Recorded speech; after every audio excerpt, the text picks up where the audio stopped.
ನೋಡ್ತಾ ಇದ್ರ BBC news, ನಾನು ಸ್ವಾಗತ್. ಹಾಸನ ಜಿಲ್ಲೆಯ ದಿನದ ಪ್ರಮುಖ ಸುದ್ದಿಗಳ ಕ್ವಿಕ್ ರೌಂಡ್ ಆಫ್ ನಲ್ಲಿ ಮೊದಲನೇದಾಗಿ ಹೆಡ್ಲೈನ್ಸ್. ಸಾವಿನ ಕೂಪವಾದ ವಿಜಯನಗರ ಬಡಾವಣೆ ರಸ್ತೆ, ಗುಂಡಿಗಳು ಮತ್ತು ಹಂಸ್ ಕೊರತೆಯಿಂದ ನಿತ್ಯ ನರಕಯಾತನೆ, ಪ್ರಾಣ ಭಯದಲ್ಲಿ ಸವಾರರ ಪಯಣ. ಸತ್ಮಂಗ್ಲ ಕೆರೆಯಲ್ಲಿ ಅನಧಿಕೃತ ಮೀನುಗಾರಿಕೆ, ಜಲಚರಗಳಿಗೆ ಕುತ್ತು, ಸೂಕ್ತ ಕ್ರಮ ವಹಿಸುವಂತೆ ಆಗ್ರಹ. ಹಾಸನದಲ್ಲಿ ಭೀಕರ ಬರಗಾಲ, ಹೇಮಾವತಿ ಕೆರೆಗೆ ರೈತರ ದಿಢೀರ್ ಮುತ್ತಿಗೆ, ಕೆರೆಗಳಿಗೆ ನೀರು ಹರಿಸಲು ಆಗ್ರಹ. ಜಿಲ್ಲೆಯಲ್ಲಿ ಬರದ ಪರಿಸ್ಥಿತಿ, ಹೇಮಾವತಿ ಜಲಾಶಯದಿಂದ ನೀರು ಹರಿಸದಿರುವುದು ಖಂಡನೀಯ, ಬಿಜೆಪಿ ರೈತ ಮೋರ್ಚಾ ಜಿಲ್ಲಾಧ್ಯಕ್ಷ ನಾರಾಯಣಗೌಡ ಆಗ್ರಹ.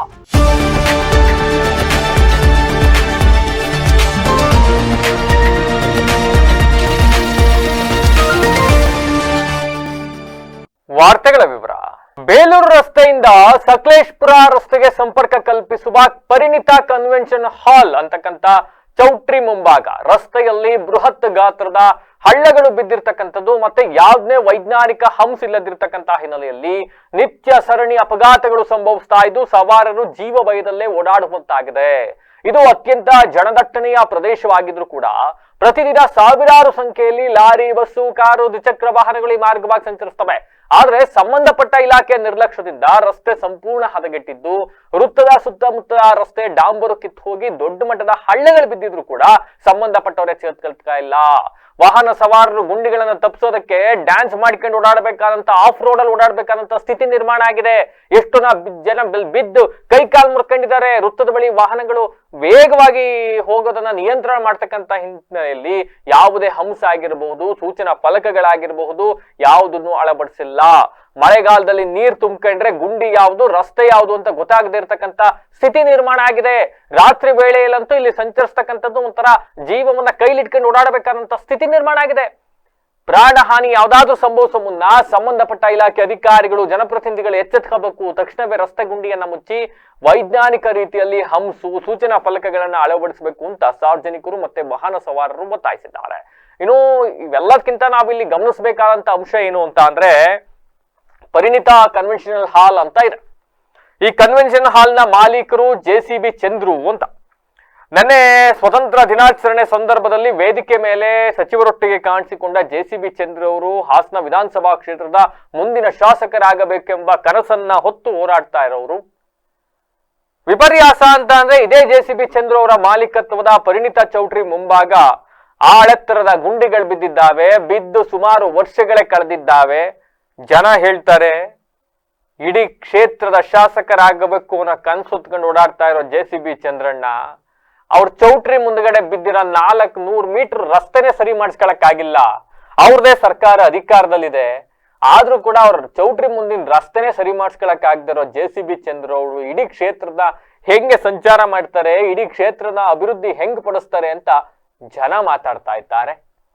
ಹಾಗಂತ JCB ಚಂದ್ರು ಅವರೇ ಮಾಡಿಸ್ಬೇಕು ಅಂತಲ್ಲ, ಅಥವಾ ಕಾಂಗ್ರೆಸ್ ಮುಖಂಡರ ಚೌಟ್ರಿ ಅವ್ರ ಮುಂದೆ ಇರೋ ರಸ್ತೆ ನಾನ್ಯಾಕೆ ಸರಿಪಡಿಸ್ಬೇಕು ಅಂತ JDS ನ ಶಾಸಕರು ಸುಮ್ಮನಾದ್ರು, ಐ ಡೋಂಟ್ ನೋ. ಬಟ್ ಇಬ್ಬರ ಜಗಳದಲ್ಲಿ ಕೂಸು ಬಡವಾಯ್ತು ಅನ್ನೋ ತರ ಜನ ಮಾತ್ರ ನರಕ ಯಾತನೆ ಅನುಭವಿಸ್ಕೊಂಡು ಓಡಾಡ್ತಾ ಇರ್ತಕ್ಕಂಥ ಸ್ಥಿತಿ ಇಲ್ಲಿ ನಿರ್ಮಾಣ ಆಗಿದೆ. ಇನ್ನಾದ್ರೂ ಸಂಬಂಧಪಟ್ಟವರು ಎಚ್ಚೆತ್ತುಕೊಳ್ಳಿ, ಆ ರಸ್ತೆನ ಸರಿ ಮಾಡಿ ಅನ್ನೋದು ನಮ್ಮ ಆಗ್ರಹ. ಇದು ವಿಜಯನಗರದಿಂದ ಮುಂದೆ ಇರೋಂಥ ಪರಿಣಿತ ಚೌಟ್ರಿ ಇದೆಯಲ್ಲ, ಈ ಚೌಟ್ರಿ ಮುಂದೆ ಜಾಗ ಫುಲ್ಲು ರೋಡೆಲ್ಲ ಹದಗೆಟ್ಟೋಗಿದೆ. ಇದು ಸಂಬಂಧಪಟ್ಟ ಅಧಿಕಾರಿಗಳು ಅದೇನು ರೆಡಿ ಮಾಡಿಸ್ಬೇಕು. ಜನಗಳಿಗೆ ವೆಹಿಕಲಲ್ಲಿ ಓಡಾಡೋಕ್ಕೆ ಹಿಂಸೆ ಆಗುತ್ತೆ. ಎಷ್ಟೋ ಜನ, ಒಂದು 2-3 ಜನ ಬಿದ್ದವ್ರೆ ಮೊನ್ನೆ. ಅದರಿಂದಾಗಿ ಸಂಬಂಧಪಟ್ಟ ಅಧಿಕಾರಿಗಳು ರೋಡ್ನ ರೆಡಿ ಮಾಡಿಸ್ಕೊಡ್ಬೇಕಂತ ಕೇಳ್ಕೊತೀವಿ ಅವ್ರಿಗೆ. ಸರ್, ಇಲ್ಲಿ ಇದು ಎರಳ್ಳಿ ರೋಡು, ಬೇಲೂರು ರೋಡಲ್ಲಿ ಎರಳ್ಳಿ ಅಂತ, ವಿಜಯನಗರ ತಣ್ಣೀರಳ್ಳ ಎರಳ್ಳಿ. ಈ ರೋಡು 50 ಹಳ್ಳಿ ಕನೆಕ್ಟ್ ಆಗುತ್ತೆ. ಇದು ಹಳ್ಳಿ ರೋಡು. ಸೊ ಈ ರೋಡಲ್ಲಿ ಪ್ರತಿನಿತ್ಯ ಕಮ್ಮಿ ಅಂದರೂ 3 ರಿಂದ 4 ಆಕ್ಸಿಡೆಂಟ್ ಆಗ್ತಾನೇ ಇರುತ್ತೆ. ಇಲ್ಲಿ ನೋಡಿ ಡಿವೈಡ್ರ್ ಮಾಡವ್ರೆ. ಡಿವೈಡರ್ ಅಲ್ಲಿಂದ ಇಲ್ಲಿಗೆ ಇರೋದ್ರಿಂದ ಈ ರೋಡಲ್ಲಿ ಆ ರೋಡು, ಆ ಕಡೆ ಪಕ್ಕದ ಹಿಂದ್ಗಡೆ ರೋಡು, ಆ ಒನ್ ವೇ ರೋಡು ಗುಂಡಿ ಬಿದ್ದಿರೋ ಕಾರಣದಿಂದ ಈ ಕಡೆ ರೋಡಲ್ಲಿ ಓಡಾಡ್ತಾರೆ ಎಲ್ಲ ಜಾಸ್ತಿ. ಸೊ ಹಾಗಾಗಿ ಪ್ರತಿನಿತ್ಯ ಆಪೋಸಿಟ್ ಆಕ್ಸಿಡೆಂಟ್ ಆಗ್ತಾನೆ ಇರುತ್ತೆ. ಈ ರೋಡ್ಗೆ ತಾತ್ಕಾಲಿಕ ಬೇಡ, ಸಂಪೂರ್ಣವಾಗಿ ಇಲ್ಲಿ ಡಿವೈಡರ್ಗಳನ್ನ ಆಗಿರ್ಬೋದು, ಬ್ಯಾರಿಗೇಡ್ ಆಗಿರ್ಬೋದು, ಮುಚ್ಚುವಂಥ ವ್ಯವಸ್ಥೆನ ಮಾಡಬೇಕು ಈ ಬ್ಯಾರಿಗೇಡ್ಗಳನ್ನ. ಮತ್ತು ಈ ರೋಡಲ್ಲಿ ಒಂದು ವೆಹಿಕಲ್ಲು ಅಂದರೆ ಒಂದು ಕಾರು, ಒಂದು ಬೈಕ್ ಓಡಾಡೋಷ್ಟು ಡಿವೈಡರ್ನ ಬಿಟ್ಟು ಇನ್ನು ಸಂಪೂರ್ಣವಾಗಿ ಬಂದ್ ಮಾಡಬೇಕು ಈ ರೋಡ್ನ ಬ್ಯಾರಿಗೇಡ್ಗಳಿಂದ. ಸೊ ಇದನ್ನು ಎಸ್ ಪಿ ಇದು ಯಾರು ನಮ್ಮ ಡಿ ಸಿ ಮೇಡಮ್ ಆಗಿರ್ಬೋದು, ಶಾಸಕರಾಗಿರ್ಬೋದು ಸ್ವರೂಪ್ ಪ್ರಕಾಶ್, ಆಮೇಲೆ MP ಸಾಹೇಬರಾಗಿರ್ಬೋದು ಶ್ರೇಯಸ್ ಎಂ ಪಟೇಲ್ ಅವರು ಬೇಗ ಇದನ್ನು ಕ್ರಮವಾಗಿ ತಗೊಂಡು ಫಾಸ್ಟಾಗಿ ಕೆಲಸನ ಮಾಡಿಕೊಡ್ಬೇಕಿದು. ಹೌದು ಸರ್, ದಿನ ಪ್ರತಿನಿತ್ಯ 3 ರಿಂದ 4 ಆಕ್ಸಿಡೆಂಟ್ ಆಗ್ತಾನೆ ಇರುತ್ತೆ. ಆಕ್ಸಿಡೆಂಟು ಆಗುತ್ತೆ, ಅಲ್ಲಿ ಕೆಲವರು ಜಗಳಕ್ಕೆ ಬೀಳ್ತಾರೆ, ಕೆಲವರು ಹಂಸ ಇಲ್ಲ, ಹಂಸನೂ ಇಲ್ಲ, ಒಂದು ಹಂಸ ಇಲ್ಲ, ಅಲ್ಲಿ ಹಂಸ ಹಾಕಿದ್ದಾರೆ. ಅದು ಹಾಸನ ನಗರದ ಸತಮಂಗಲ ಕೆರೆಯಲ್ಲಿ ಅನಧಿಕೃತ ಮೀನುಗಾರಿಕೆ ನಡೀತಾ ಇದ್ದು, ಹಿಂದೆ ರಾತ್ರಿ ಹೊತ್ತು ಕದ್ದು ಮಾಡ್ತಾ ಇದ್ದ ಈ ಕೃತ್ಯ ಈಗ ಯಾರು ಹೇಳರಿಲ್ಲ ಕೇಳರಿಲ್ಲ, ನಮ್ಮನ್ನ ಯಾರು ಕೇಳ್ತಾರೆ ಅಂತ ಹೇಳಿ ಹಗ್ಲೊತ್ತಲೆ ನಡ್ಸಕ್ ಸ್ಟಾರ್ಟ್ ಮಾಡ್ಬಿಟ್ಟಿದ್ದಾರಂತೆ. ಈ ಬಗ್ಗೆ ಪ್ರಶ್ನಿಸಿದ್ರೆ ಪೊಲೀಸ್ ಇಲಾಖೆ ಹಾಗೂ ಮೀನುಗಾರಿಕೆ ಇಲಾಖೆಗೂ ಕೂಡ ಹಣ ನೀಡುವುದಾಗಿ ಹೇಳಿ ಉಡಾಫೆ ಉತ್ತರ ನೀಡುತ್ತಿದ್ದಾರಂತೆ. ಅಲ್ಲಿ ಯಾರು ಮೀನುಗಾರಿಕೆ ಮಾಡ್ತಾ ಇದ್ದಾರೆ ಅವರು ದಯಮಾಡಿ ಅನಧಿಕೃತ ಮೀನುಗಾರಿಕೆ ಮಾಡುವವರಿಗೆ ಕಾನೂನು ರೀತಿ ಬಿಸಿ ಮುಟ್ಟಿಸಿ ಕ್ರಮ ಕೈಗೊಳ್ಳಬೇಕು ಅಂತ ಸ್ಥಳೀಯರು ಒತ್ತಾಯಿಸಿದ್ದಾರೆ. ಈ ಕೆರೆಯಲ್ಲಿ ಹಿಂದೆ 7-8 ನೀರ್ನಾಯಿಗಳಿದ್ದವು, ಆದ್ರೆ ಈಗ ಅವು ಕೂಡ ಕಾಣಿಸ್ತಾ ಇಲ್ಲ. ರಾತ್ರಿ ಬಿಡುವ ಬಲೆಯಲ್ಲಿ ನೀರ್ನಾಯಿಗಳು ಸಿಲುಕಿಗೊಂಡಾಗ ಅವು ಬಲೆ ಬಿಡಿಸ್ಕೊಂಡು ಹೊರಗೆ ಬರಕ್ಕಾಗದೆ ಒಳಗಡೆ ಮುಳುಗಿ ಸತ್ತೋಗಿರಬಹುದು, ಗೊತ್ತಿಲ್ಲ. ಇದರಿಂದ ಜಲಚರ ಪ್ರಾಣಿಗಳಿಗೆ ಮತ್ತೆ ಪ್ರಾಣಿ ಸಂಕುಲಕ್ಕೆ ತೀವ್ರ ಆಪತ್ತು ಎದುರಾಗ್ತಾ ಇದೆ. ಸಂಬಂಧಪಟ್ಟ ಅಧಿಕಾರಿಗಳು ಇದನ್ನ ಗಂಭೀರವಾಗಿ ಪರಿಗಣಿಸಬೇಕು, ಸತ್ಮಂಗಲ ಕೆರೆಯ ಸೌಂದರ್ಯವನ್ನ ಉಳಿಸಬೇಕು ಅಂತ ಸತ್ಮಂಗಲದ ನಿವಾಸಿಗಳು ಹಾಗೂ ಪರಿಸರ ಪ್ರೇಮಿಗಳು ಒತ್ತಾಯಿಸಿದ್ದಾರೆ. ಹಾಸನ ಜಿಲ್ಲೆಯಲ್ಲಿ ಪ್ರಸಕ್ತ ಸಾಲಿನಲ್ಲಿ ಮುಂಗಾರು ಮಳೆ ಕೈ ಕೊಟ್ಟಿರ್ತಕ್ಕಂಥ ಕಾರಣ ಹಾಸನ ತಾಲೂಕು ಮತ್ತೆ ಜಿಲ್ಲಾದ್ಯಂತ ಭೀಕರ ಬರಗದ ಛಾಯೆ ಆವರಿಸಿದೆ. ಅಂತರ್ಜಲ ಸಂಪೂರ್ಣ ಕುಸಿದು ಹೋಗಿದೆ. ಕುಡಿಯುವ ನೀರಿಗೂ ಸಹ ಹಾಹಾಕಾರ ಪಡೆದಂತ ಸ್ಥಿತಿ ನಿರ್ಮಾಣ ಆಗಿದೆ. ಜಾನುವಾರುಗಳಿಗೆ ಮೇವಿಲ್ದೆ 3 ಕಾಸಿನ ನೀರಿಲ್ದರ ಪರಿಸ್ಥಿತಿಯಲ್ಲಿ ಇವತ್ತು ರೈತ ಕಂಗಾಲಾಗಿ ಹೋಗ್ಬಿಟ್ಟಿದ್ದಾನೆ. ಮಲೆನಾಡಿನ ಕೆಲ ಭಾಗಗಳಲ್ಲಿ ಮಳೆಯಾಗಿದ್ರಿಂದ ಹೇಮಾವತಿ ಜಲಾಶಯಕ್ಕೆ ಸ್ವಲ್ಪ ಮಟ್ಟಿಗೆ ನೀರು ಬಂದಿದ್ರು ಕೂಡ ಹಾಸನ ಜಿಲ್ಲೆಯ ಪ್ರಮುಖ ಕೆರೆ ಕಟ್ಟೆಗಳಿಗೆ ಇದುವರೆಗೂ ಕೂಡ ನೀರು ಹರಿಸ್ತಾ ಇರತಕ್ಕಂಥದ್ದು ಜಿಲ್ಲೆಯ ಜನರ ಆಕ್ರೋಶಕ್ಕೆ ಕಾರಣ ಆಗಿತ್ತು. ಈ ಹಿನ್ನೆಲೆಯಲ್ಲಿ ಜಿಲ್ಲೆಯ ಸಂಕಷ್ಟಕ್ಕೆ ಸ್ಪಂದಿಸಿದ ಅಧಿಕಾರಿಗಳ ನಿರ್ಲಕ್ಷ್ಯ ಧೋರಣೆಯನ್ನು ಖಂಡಿಸಿ ಕರ್ನಾಟಕ ರಾಜ್ಯ ರೈತ ಸಂಘ ಹಾಗೂ ಹಸಿರು ಸೇನೆಯ ನೇತೃತ್ವದಲ್ಲಿ ನೂರಾರು ರೈತರು ಚನ್ನರಾಯಪಟ್ಟಣದ ಹೇಮಾವತಿ ಕಚೇರಿಗೆ ದಿಢೀರ್ ಮುತ್ತಿಗೆ ಹಾಕಿ ತೀವ್ರ ಪ್ರತಿಭಟನೆ ನಡೆಸಿದ್ರು. ತಕ್ಷಣವೇ ಹೇಮಾವತಿ ಜಲಾಶಯದಿಂದ ನಾಲೆಗಳ ಮೂಲಕ ಹಾಸನ ಜಿಲ್ಲೆಯ ಎಲ್ಲಾ ಒಣಗಿದ ಕೆರೆ ಕಟ್ಟೆಗಳಿಗೆ ನೀರು ತುಂಬಿಸಬೇಕು ಅಂತ ರೈತರು ಕಚೇರಿಯ ಅಧಿಕಾರಿಗಳನ್ನ ತೀವ್ರವಾಗಿ ತರಾಟೆಗೆ ತೆಗೆದುಕೊಂಡಿರ್ತಕ್ಕಂಥ ಘಟನೆ ನಡೆದಿರ್ತಕ್ಕಂಥದ್ದು. ಇನ್ನು ಮಳೆ ಇಲ್ಲದೆ ಕೃಷಿ ಚಟುವಟಿಕೆಗಳು ಸಂಪೂರ್ಣ ಸ್ತಬ್ಧಗೊಂಡೋಗಿದೆ. ಸಿಎಂ ಹೇಳಿದ್ದಾರೆ, ಯಾರು ನಮ್ ನೀರ್ ನಂಬ್ಕೊಂಡು ನೀವು ಬೆಳೆ ಹಾಕಬೇಡಿ ಅಂತ. ಅನ್ನದಾತರು ಸಾಲದ ಶೂಲದಲ್ಲಿ ಸಿಲುಕಿ ನರಳಾಡ್ತಾ ಇದ್ದಾರೆ. ಕೂಡಲೇ ಸರ್ಕಾರ ಮತ್ತೆ ಅಧಿಕಾರಿಗಳು ಎಚ್ಚೆತ್ತುಕೊಂಡು ತುರ್ತು ಪರಿಹಾರ ಕ್ರಮವನ್ನ ಕೈಗೊಳ್ಳಬೇಕು. ತಪ್ಪಿದ್ದಲ್ಲಿ ಮುಂಬರುವ ದಿನಗಳಲ್ಲಿ ಜಿಲ್ಲಾದ್ಯಂತ ಉಗ್ರ ಸ್ವರೂಪದ ಹೋರಾಟವನ್ನ ಕೈಗೊಳ್ಳಲಾಗುವುದು ಅಂತ ರೈತ ಮುಖಂಡರಿಗೆ ಎಚ್ಚರಿಕೆಯನ್ನ ನೀಡಿದ್ದಾರೆ. ಗಂಭೀರ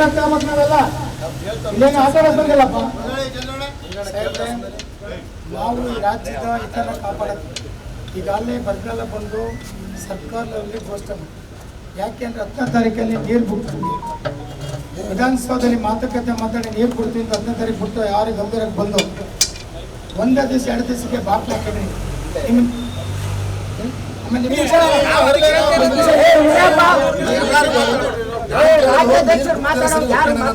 ಎಲ್ಲಿ ಗಂಟೆ ಕೆಲಸ ಮಾಡಿಸಿದ್ರೆ ನೀರಿಂದ ಎಲ್ಲಿ ಗಂಟೆ ಎಸಿರೋಣ ನೀನು ಶ್ರೀರಾಮದಾರ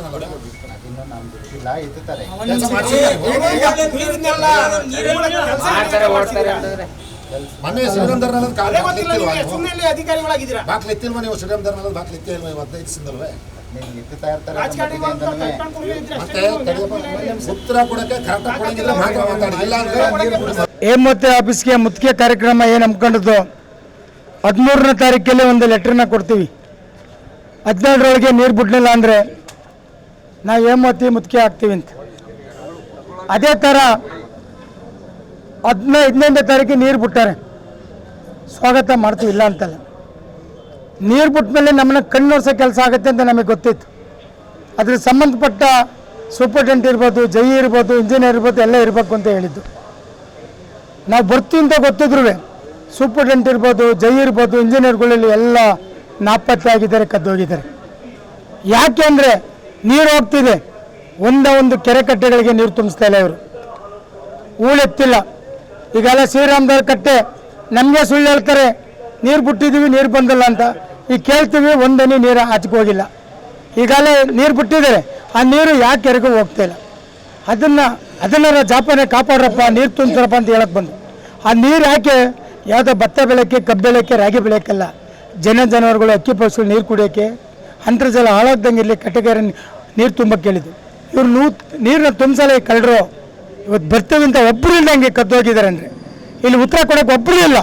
ಇದು ನಾಚಿಕೋಬೇಕಲ್ಲ ಸ್ವಾಮಿ, ನಾಚಿಕೋಬೇಕ ಬೇಡವಾ? 10ನೇ ತಾರೀಕಲ್ಲಿ ಇದೇ ಥರ ಆ ಕೆಲಸದ ಮೇಲೆ ಈ ಕೆಲಸದ ಮೇಲೆ ಅಂತ ಹೋಗಿದ್ದಾರೆ. ಅದು ವರದಿಯಲ್ಲಿ ಬರ್ದಿರ್ಬೇಕು. ಲೆಕ್ಚರಲ್ಲಿ ಏನು ಕಾರಣಕ್ಕೆ ಹೋಗಿದ್ದಾರೆ, ಏನು ಕೆಲಸದ ಮೇಲೆ ಹೋಗಿದ್ದಾರೆ ಅಂತ ಬರ್ದಿರಲ್ಲ. ಈಗ ಹೋಗಿ ನೋಡ್ರಿ, ಅಲ್ಲಿ ಅವರು ಬರ್ದಿರಲ್ಲ, ತಪ್ಪಿಸ್ಕೊಂಡಿದ್ದಾರೆ.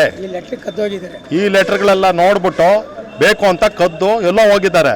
ಇವರು ಬೇರೆ ಕೆಲಸದ ಮ್ಯಾಗ ಹೋಗಿಲ್ಲ ಅಂತ ಬೇಕಾದ್ರೆ ಈಗ ಹೋಗಿ ನೀವು ಅಲ್ಲಿ ಲೆಕ್ಚರಲ್ಲಿ ವರದಿ ಬರ್ದಿರ್ಬೇಕು, ನಾನು ಇಂಥ ಕೆಲಸಕ್ಕೆ ಇಂಥ ಕಡೆ ಹೋಗಿದ್ದೀನಿ ಅಂತ. ಬರ್ದಿರಲ್ಲ. ಈಗ ಹೋಗಿ ಬೇಕಾದ್ರೆ ನೀವು ಲೆಕ್ಚರ್ ಚೆಕ್ ಮಾಡಿ, ಅವ್ರು ನಮ್ಗೆ ಉತ್ತರ ಕರೆಕ್ಟಾಗಿ ಕೊಟ್ಕೊಡ್ಲಿ. ಇಲ್ಲಿ ಇರೋಂಥವ್ರು ಯಾವತ್ತು ಹಿಂಗೆ ಕದ್ದೋಗ್ತಾರೆ. ರೈತರು ಯಾವಾಗೂ ಇವ್ರನ್ನೇನು ಕಾವಲಿರ್ಬೇಕಾ? ನಾವು ಕಾವಲಿರ್ಬೇಕಾ? ಇವ್ರಿಗೆ ಸಂಬಳ ಕೊಡ್ತಾ ಇರೋರು ಯಾರು? ರೈತರಿಗೆ ಈ ಥರ ತೊಂದರೆ ಕೊಡಬಾರ್ದು. ಯಾವುದೇ ಕಾರಣಕ್ಕೂ ರೈತರು ಬರ್ತಾರಂದ್ರೆ ಕಾಯ್ತಾ ಇರಬೇಕು, ಸ್ವಾಗತ ಮಾಡಬೇಕು, ರೈತರು ಕೆಲಸ ಮಾಡಬೇಕು. ಕದ್ದು ಹೊಡೋದ್ರಂದ್ರೆ ಇವ್ರು ರಾಜಕೀಯ ಗುಲಾಮರು, ಇವ್ರು ಸರ್ಕಾರಿ ಅಧಿಕಾರಿಗಳಲ್ಲ. ಒಬ್ಬರೂ ಇಲ್ಲ ಇಲ್ಲಿ. ಯಾರೋ ಒಬ್ಬರು ಸಾಮಾನ್ಯ ವರ್ಕರ್ಸ್ ಇದ್ದಾರೆ, ಅವ್ರನ್ನೇ ಸರಿಯಾಗಿ ಒಂದು ಉತ್ತರ ಕೊಡೋಕೆ ಬರ್ತಾ ಇಲ್ಲ, ಒಂದು ಮಾಹಿತಿ ಇಲ್ಲ. ಕೆರೆ ಕುಂಟೆಗಳು ಕ್ಲೀನ್ ಮಾಡಿಲ್ಲ, ಓಣಿಗಳು ಕ್ಲೀನ್ ಮಾಡಿಲ್ಲ, ಕಾವಲೆಗಳು ಕ್ಲೀನ್ ಮಾಡಿಲ್ಲ, ಏನೂ ಮಾಡಿಲ್ಲ. ಇಲ್ಲಿರೋ ಆಫೀಸರ್ಗಳು ಒಂದು ದಿನ ಕಾವಲೆಗಳು ಮುಖ ನೋಡೋರು ನಾನು ಫಸ್ಟು ನೋಡಿ ಕೇಳ್ರಿ ನೋಡೋಣ. ಬೆಳ್ಳಗೆ ಅನ್ನ ತಿಂತಾರೆ, ಬೆಳ್ಳಗೆ ಬಟ್ಟೆ ಹಾಕ್ತಾರೆ. ಇವ್ರಿಗೆ ಊಟ ತಿಂಡಿ ನೀರು ನೆರಳು ಎಲ್ಲ ಕೊಟ್ಟವ್ರು ಯಾರು? ನಾವು. ನಮಗೆ ಈ ಥರ ಮಾಡ್ತಾರಲ್ಲ ಇವರು ದೇಶದ್ರೋಹಿಗಳಿದ್ದಂಗೆ. ಇವರು ನಮ್ಗಿನ್ನೂ ಸ್ವತಂತ್ರ ಬಂದಿಲ್ಲ. ಇನ್ನು ಹಾಸನ ಜಿಲ್ಲೆಯಲ್ಲಿ ಬರದ ಪರಿಸ್ಥಿತಿ ಇದ್ದು ರೈತರು ಬೆಳೆ ಬೆಳೆಯೋದಕ್ಕೆ ತೀವ್ರ ಸಂಕಷ್ಟ ಎದುರಿಸ್ತಾ ಇರತಕ್ಕಂತ ಸಂದರ್ಭದಲ್ಲಿ ಹೇಮಾವತಿ ಜಲಾಶಯದಿಂದ ತಮಿಳುನಾಡಿಗೆ ನೀರು ಹರಿಸಲಾಗ್ತಾ ಇದೆ. ಆದ್ರೆ ಹಾಸನ ಜಿಲ್ಲೆಯ ರೈತರಿಗೆ ನೀರು ನೀಡುತ್ತಾ ಇರತಕ್ಕಂಥದ್ದು ಖಂಡನೀಯ ಅಂತ ಬಿಜೆಪಿ ರೈತ ಮೋರ್ಚಾ ಜಿಲ್ಲಾಧ್ಯಕ್ಷ ನಾರಾಯಣಗೌಡ BH ಆರೋಪಿಸಿದ್ದಾರೆ. ಸುದ್ದಿಗೋಷ್ಠಿಯಲ್ಲಿ ಮಾತನಾಡಿರ್ತಕ್ಕಂಥ ಅವರು ಹೇಮಾವತಿ ಜಲಾಶಯದ ನೀರಿನಿಂದ ಭತ್ತ, ಕಬ್ಬು ಸೇರಿದಂತೆ ವಿವಿಧ ಬೆಳೆಗಳನ್ನ ಬೆಳೆಯದಂತೆ ಮುಖ್ಯಮಂತ್ರಿ DK ಶಿವಕುಮಾರ್ ಅವರು ಆದೇಶಿಸಿರ್ತಕ್ಕಂಥ ಹಿನ್ನೆಲೆಯಲ್ಲಿ ಜಿಲ್ಲೆಯ ರೈತರು ಸಂಕಷ್ಟದಲ್ಲಿದ್ದಾರೆ.